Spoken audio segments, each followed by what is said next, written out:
Did you know you could copy channel settings from one song to another simply by dragging them in Studio One? Or maybe you didn't know you could set up event effects with one simple click using macros. Well, those two things are nothing compared to the 10 life-changing Studio One tips I'm going to share with you by the end of this video. And if you're struggling with CPU overloads, you will not want to miss the last tip. But first, please hit that subscribe button if you want to become a better music producer. I upload videos every single week and you won't want to miss them. Let's go. All right, everyone. So the first tip is how to leverage macros to make your workflow just go so much faster.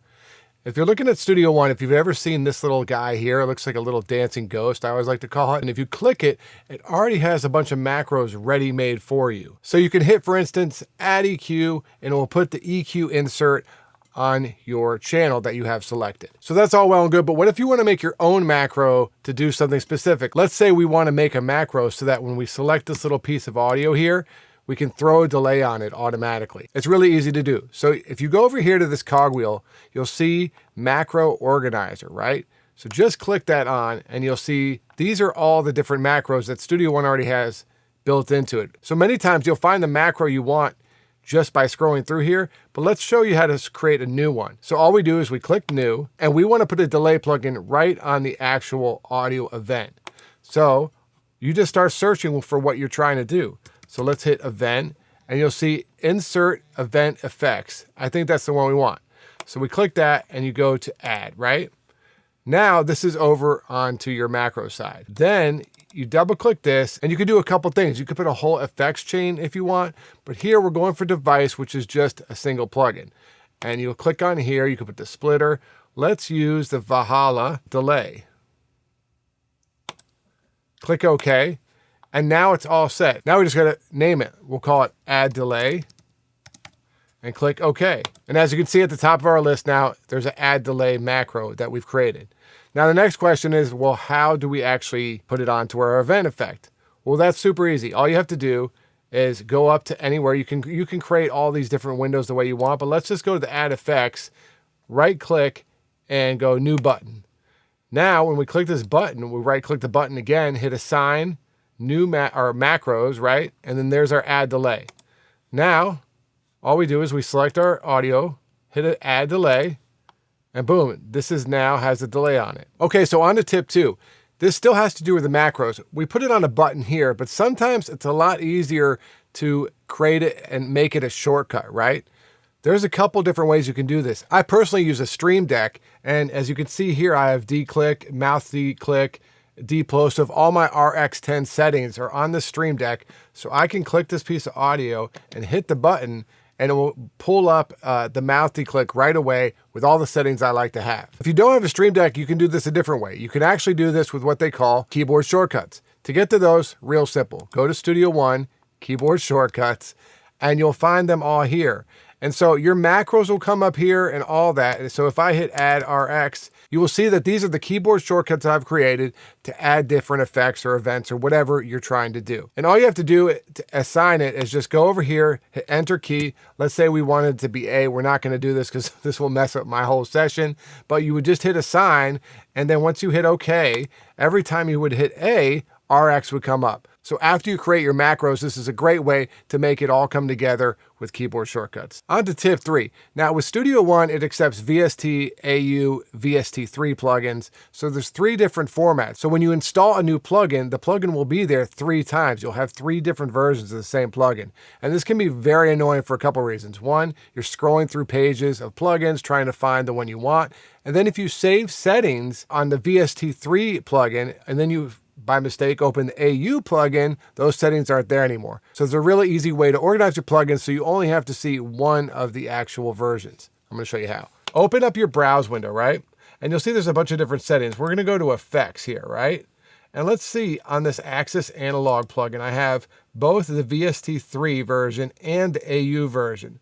So the redundancy is super annoying. To fix this, it's really easy. If you go up here, you'll see this little wrench. Just click on the wrench and you'll notice that this little menu pops out. These little dots here show you that the plugin is being seen in the menu.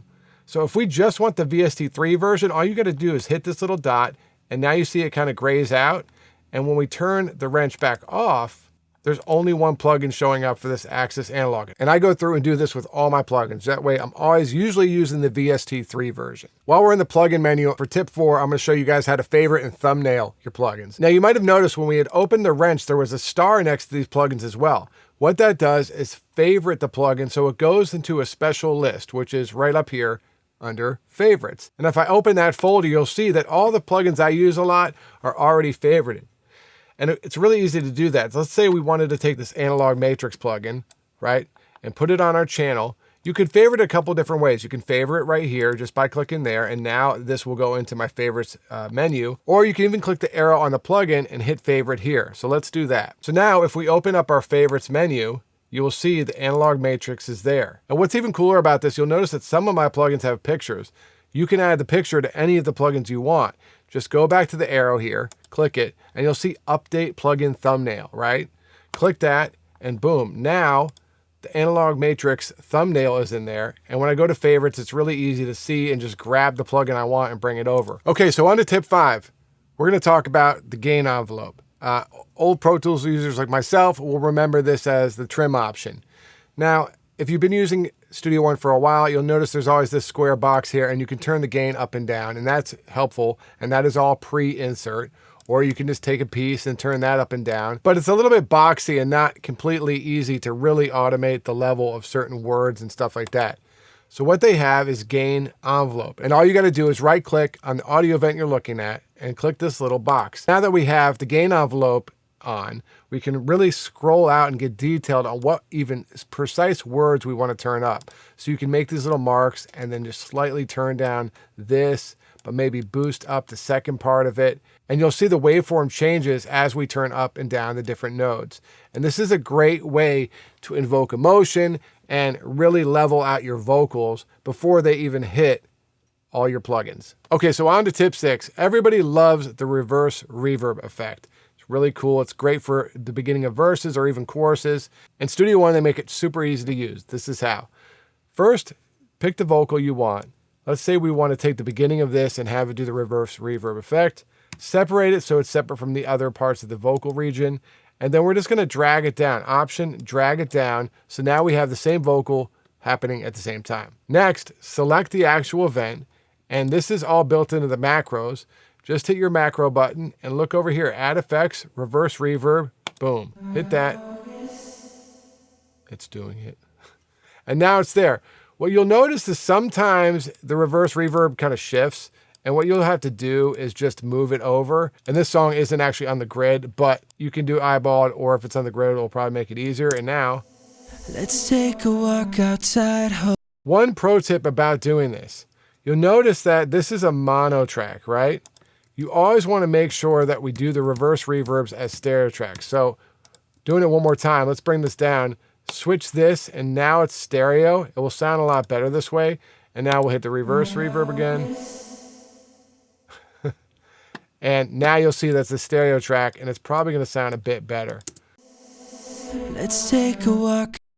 So that's a really quick way to do a reverse reverb in Studio One. Okay, on to tip 7, and this has a lot to do with file management. Have you ever sent one of your Studio One sessions to a friend or another producer, and they call you and say, hey man, all your files are missing? Well, Studio One doesn't always put your files into the Studio One session folder. You have to click this one option, and I'm gonna show you where it is. So first go to Studio One, Preferences, right? And then you'll see under Locations, User Data, Ask to copy external files when saving documents. Studio One always comes with this turned off. So this is something you have to do, but you only got to do it once. Click this immediately. First thing you do when you're opening your Studio One for the first time, and then click OK. Now what will happen, and I'll show you really quick, is if we bring in any sort of file, let me grab any file from here, this will work. If you bring in any sort of file, when I hit save, right, it's going to come up with this little menu. Do you want to copy these external files to your media folder? Absolutely yes, you want to do this. Just hit yes, and it's going to save it. Now, this audio file will be in the same folder as your Studio One session, so that all your audio files are in one place, and if you take the session anywhere else, they'll always be there. All right, on to tip 8. Have you ever been working on a song and then you have another song that has the same vocal recording or whatnot, and you want to just take all the plugins and settings from that last song and put them onto this one? Well, Studio One makes this really easy. Well, one way you can do it is to say we like these 2 plugins here on this chain. We can go here and hit Store Effects Chain and call it, new amazing vocal chain. And that's cool, but then that's always there, and you got to keep all that organized and say, I don't want to save this vocal chain forever. I just need it for this one song. But you can go over here, open up your browser, go to Files, and find the other song you're working on. Let's say it's the song called Come Down. You'll see the sections there. And when you open the folder of the song, you'll see there's tracks and presets. So tracks are if we want to actually import the tracks with their settings from the other song. I don't think you normally would want to do that, but the presets are where it could be very helpful. And if you open presets, then you'll open channels, and these are all the different tracks from the other song we've been working on. So let's say we want to take the verse vocals from the other song and put them on here. All you do is just click the folder, bring it over here, and make sure it highlights onto the insert section, and drop it. And now you will notice that they're slowly opening, and here they are. All the settings that we were using on the other song are imported here.